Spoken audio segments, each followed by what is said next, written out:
আমি আপনার একটি ভিডিও দেখেছিলাম যে আপনি দুধ দিয়ে গোসল করেছেন এবং অনেক কান্নাকাটি করেছিলেন। এটার কারণ কি জানতে পারি? আসলে আমি যারে ভালোবাসছিলাম তাকে ভুলে যাওয়ার জন্য আমি দুধ দিয়ে গোসল করছি। সে একটা প্রতারক ছিল। তো আমি দুধ দিয়ে গোসল করে প্রতিজ্ঞা করছি যে আমি আর কখনো কাউকে ভালোবাসবো না।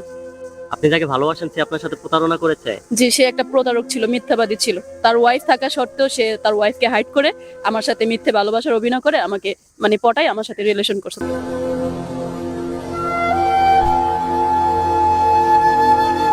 ভবিষ্যতে কখনো আর রিলেশনে যাবেন? না, ভবিষ্যতে আর কখনো রিলেশনে যাব না। এভাবে সিঙ্গেলই থেকে হ্যাঁ, যাবেন? সিঙ্গেলই থেকে যাব। ছেলেদেরকে বিশ্বাস করেন? না, ছেলেদেরকে 0% বিশ্বাস করি না।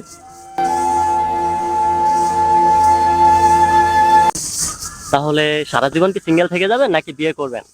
বিয়ে করব, আমার ফ্যামিলি যদি দেখে শুনে আমাকে ভালো কোনো ছেলে ঠিক বিয়ের জন্য আমার পাত্র ঠিক করে, তখন আমি তাকে দেখবো যে তাকে যদি আমার পছন্দ হয়, তার সবকিছু দেখে শুনে তারপর আমি বিয়ে করব। এখন কি আপনি বলতে চাচ্ছেন সব ছেলেরাই খারাপ? আমি মনে করি যে আসলে সব ছেলেরাই এমনই হয়, খারাপই হবে। আসলে আমরা এই যে আপুর থেকে শুনতে পেলাম যে তাকে একটি ছেলে ধোঁকা দিয়েছে। আর হচ্ছে একজনের জন্য আমরা প্রত্যেকটি ছেলেই আপুর কাছে খুব খারাপ ছেলে হয়ে গেলাম। তো এটা কখনো করবেন না। যাকে ভালোবাসবেন মন থেকে ভালোবাসবেন, কখনো প্রতারণা করবেন না। থ্যাংক ইউ আপু। Thank you. আপনার জন্য শুভকামনা রইলো, আপনি যাতে একটি সুন্দর জামাই খুঁজে পান। Thank you.